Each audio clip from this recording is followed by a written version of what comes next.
now let's get into the meat of this week's class, which is getting to know yourself. I am excited about this one because this is your starting. It's important to know where you start so that you can see that you're making progress. We're going to start with getting to know your recommendations, and I'm going to preface getting to know your recommendations with these recommendations are for average people. However, your physician may have told you something different because everybody's body is different, and these are for average people. Some, people who are a certain height and weight. So if you don't meet these recommendations, or if he or she, your doctor, recommends something else, I say follow that. So with that being said, these are just recommendations and guidelines that we are trying to kind of be close to. I'm pretty sure most physicians will agree with me on BMI, so we're going to start there. So BMI is just an abbreviation for body mass index, which is a measure of your body fat based on your height and weight. A normal range for adults is going to be between 18.5 and 24.9. This is kind of like a weird range. Calculating your BMI is difficult. There are lots of different calculators out there. I just did the one that had the easiest web address. It's BMI-calculator.net. So if you visit that, you should be able to put in your height and weight. So you'll need those numbers before you go, and then it will spit out your BMI. If you are above 24.9, you will be considered overweight. If you are in the 95th percentile, you'll be considered obese. Those recommendations actually should be written somewhere on the calculator. I'm pretty sure they're over on the right-hand side. If your goal is to have your BMI change, even just 1% is a good goal.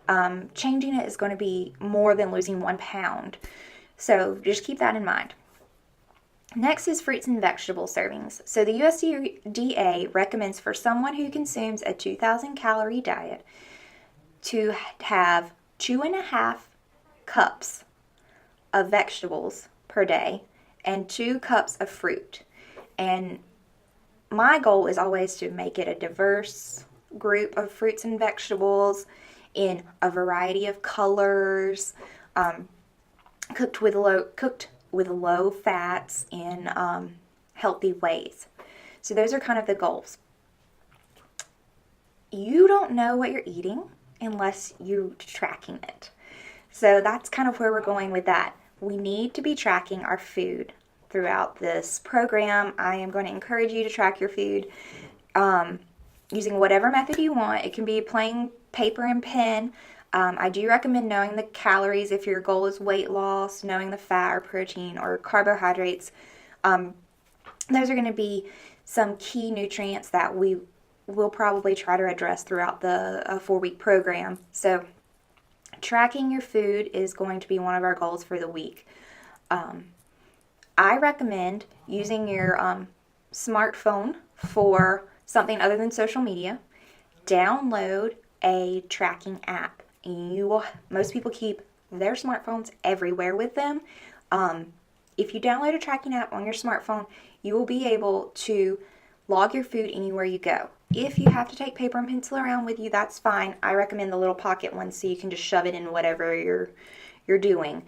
But it needs to be able to go with you because anything that goes in your mouth needs to be written down.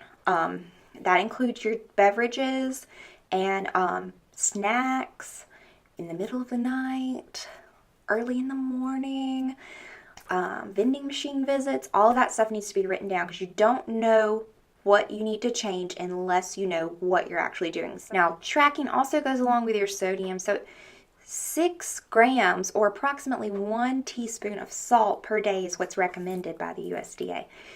1 teaspoon of salt.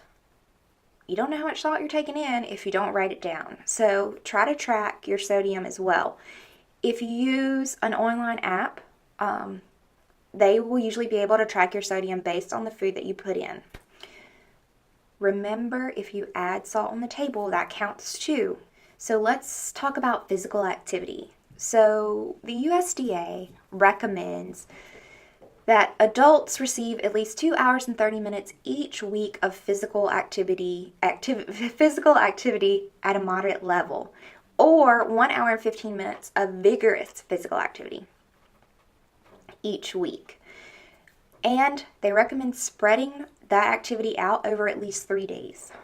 I recommend being active every day, but if you're not active at all, then going from none to 7 is really hard.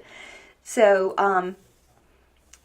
think about where you are right now. The best way to know where you are right now is to log it. You can use a fitness app on your phone. Again, the little smartphone goes everywhere with us. Now they track our steps, they track our movements, they have the GPS. Lord, you can do anything with that. Or you can use a piece of paper. I also, even though I have the tracking app, I like to write it on a calendar. There's something about writing stuff with a pencil or a pen. It's really cool. So, and it's really rewarding. Let me also add in that they recommend 2 days of strength training exercises that strengthens your major muscle groups. These can even be body weight exercises, squats, sit-ups, push-ups. You can lift weights if you want. You don't have to go there, but at least 2 days of strength training. The last thing I want to talk about is blood pressure. So with blood pressure, a normal blood pressure is going to be 120 over 80 is normal. There are some new recommendations for pre-hypertension and all that stuff. I'm not going to go into that. I just want you to know, if you have high blood pressure, let's try to get that down. Let's definitely make that, one of our priorities. We're on blood pressure medication.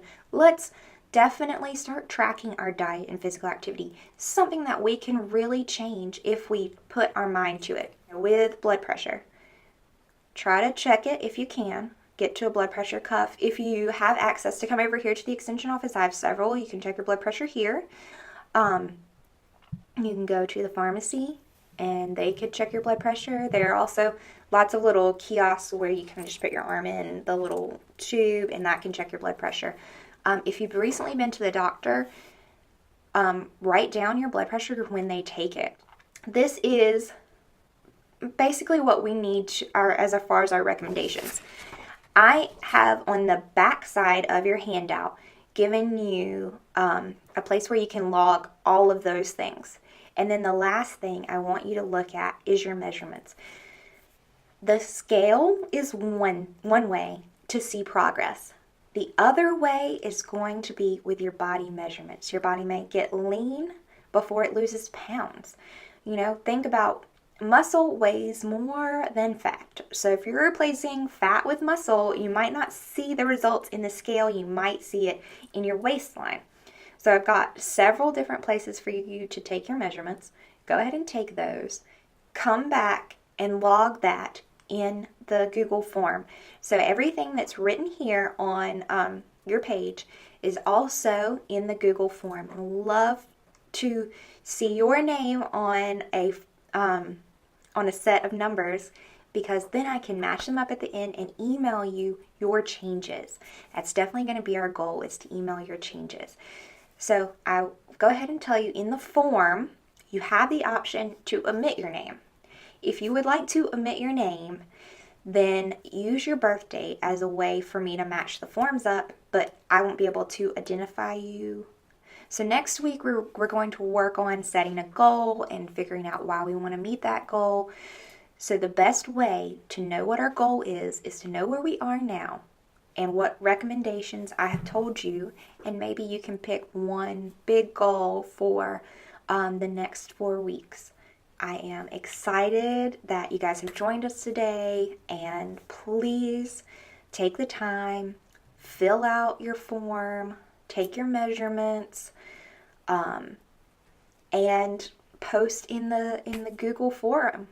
I want to hear what apps you're using. If you want me to support you, then share with me your usernames, and any app that I'm already in and have profiles to, I will follow you and cheer you on.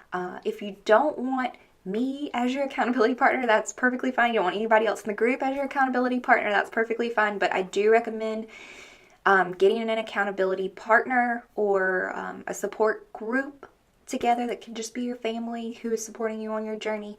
But it is easier to do it if you're doing it with someone else. Talk to you again next week. Thanks again. And goodbye.